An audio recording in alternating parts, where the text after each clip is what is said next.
Greetings from CREDAI. Very happy to know that RERA has completed 4 years of its implementation in this country. What happened before RERA? Before RERA, the real estate sector was unorganized. The buyers were not sure if they were moving in the right direction in terms of their decision making or a fear of if the decision was right. Though there were a large number of developers who are delivering on time, keeping up the promises and ensured that whatever promised was delivered. A few of the developers who did not keep up such promises had marred the image of the entire developers of this country. What happened post RERA? A buyer's confidence has certainly improved. RERA brought about discipline as much needed of accountability for the newer and the smaller developers too. They now knew that they had to deliver on time, deliver what promised. This instilled the confidence of the buyer. It is like wearing a helmet. A person riding a motorcycle knows he must ride. Now they knew that they could be saved if the body called RERA, if any issues were to arise.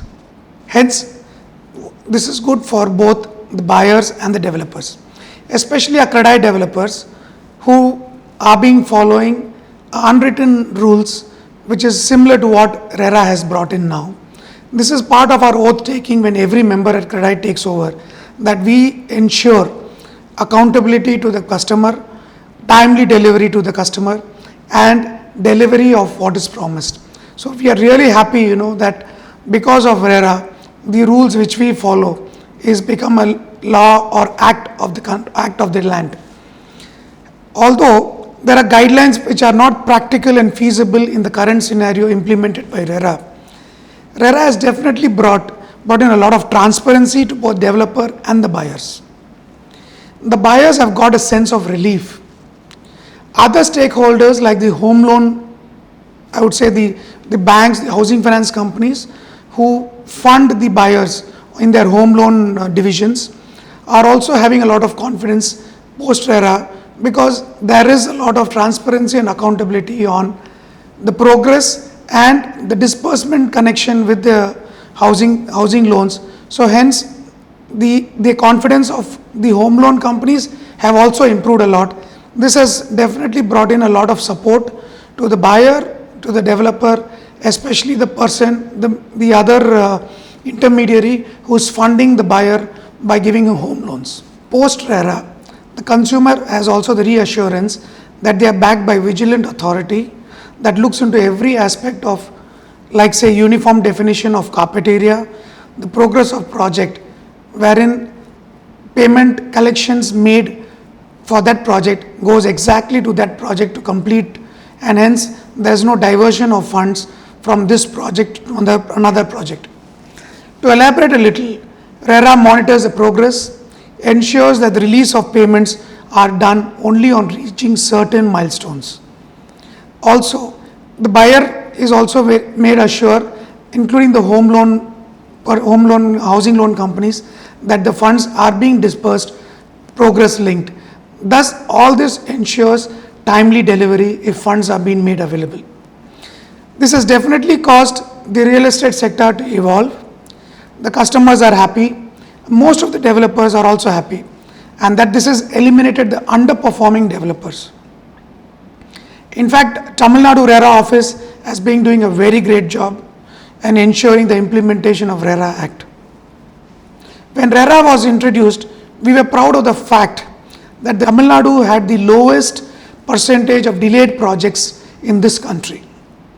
Even in terms of abandoned project, in fact, it's as good as nil. If you look at the top metro cities, Chennai's percentage of abandoned projects is 0.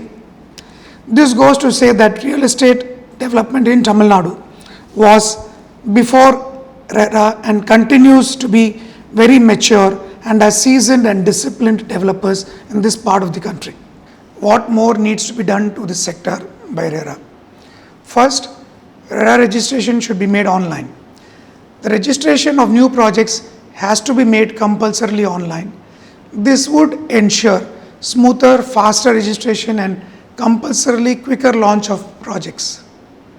The premise of this proposal being that the approval process is already thoroughly scrutinized by the approving authorities, that is the plan approving authorities.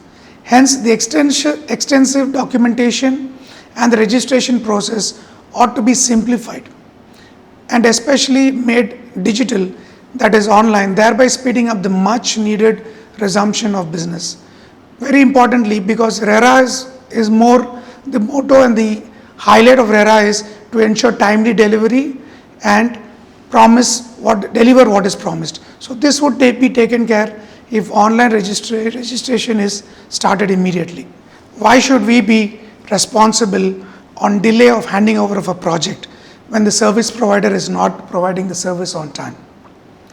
As RERA is meant to solve the issues for the buyer or the developers, it is highly unfair when a developer is penalized and caused by factors that are entirely out of his control. For example, if the building is ready, completed fully, and the power connection is not being provided, in our case, the entire country, it is being provided by the government. And for those reasons, we the developers are being penalized. I think it's time that RERA pulls up also those authorities who are responsible in providing the services, because for no reason the developer is being black marked saying that we have not able to complete the project, and then because of the power connection not given, or it could be a water connection or any such service to be provided by the government.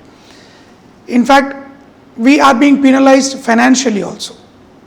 So I think RERA must step in both to provide such necessary service connections immediately, as RERA is meant for both the developer and the buyer. I also think that is ambiguous in RERA that just as a developer is held accountable on timely delivery, even if it is beyond its control, I think it is imperative that the stakeholder must also be held responsible by RERA. Increase in charges by the service provider or also increase in basic material cost. World over, when RERA is implemented or was implemented in countries, new countries or the developed countries like Dubai and Singapore, the government is also part of RERA, or the service provider, in case if it's the government, they are also part of the entire RERA Act. Let us say when we start a project, the government charges and the fees for the electricity or water charges or various such deposits, connections are budgeted accordingly and conveyed to the customers what the charges are. However, recently, in last 1.5 years, we have seen that the government has increased the charges from drastically from 200% to up to 500%. This is phenomenal. RERA prohibits us from charging anything further to the customer, and this has to be borne fully by us. This is a highly unfair scenario. Our suggestion is either we must be allowed to charge the new rates to the consumers, and if RERA cannot allow us to do that, RERA must bring in accountability to the service provider, and again in our case it is mostly the government, to ensure either those who have been registered with RERA, the old charges continues, or allow us to charge from the new charges from the customers. This is what is happening world over, whether it is Dubai, Singapore, and some of the Australia or any other new countries where RERA has been implemented. So this has to be something which could be, at a level playing field, and not just that the entire the developer community has to take the entire brunt. The developers face a lot of challenges. Let's take another challenge: the rise and sudden non-availability of basic construction materials. Can you tell us how we can really perform in those scenarios? If RERA cannot control the price increase in basic raw materials like steel, cement, sand and copper, then there should be a provision. Just like there is that's like what is happening internationally. And why not? Even in India, any contracts awarded, there is a cushion of the percentage of increase which the contractor or the developer has to bear, beyond which it is allowed to be charged to whom it is being delivered to. For example, let us take the present scenario.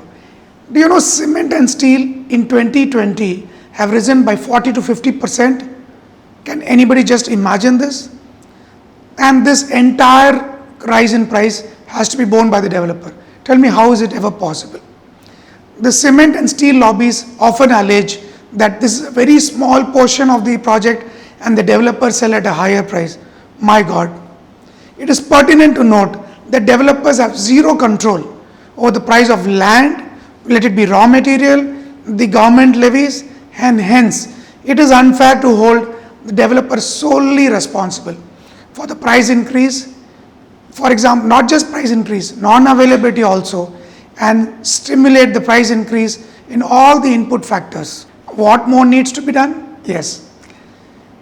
RERA is basically between a buyer and the developer. In case where the development is meant for own use, I think RERA should not insist on registration. RERA registration on own use should not be compulsory, because in this case what happens is, when it is for own use or it is going to be leased out or rented out, there is no such timelines being fixed, because the idea is the entire product is developed. Once it's developed, only on completion, lease contracts are being entered with the lessees. So hence, where is the need of RERA there? So the main prime importance or the motto of RERA Act is timely delivery and delivery of what is promised. In this case, it is either it's for the own use or it is completed in full aspects and shown to a lessee for whether he would like to take the place, and hence RERA really has no role to play. So this particular option or this particular rule should not be available under the RERA Act, because it is definitely creating a lot of confusion, and this could also increase a lot of unnecessary litigation and misunderstanding between the lessor and the lessee.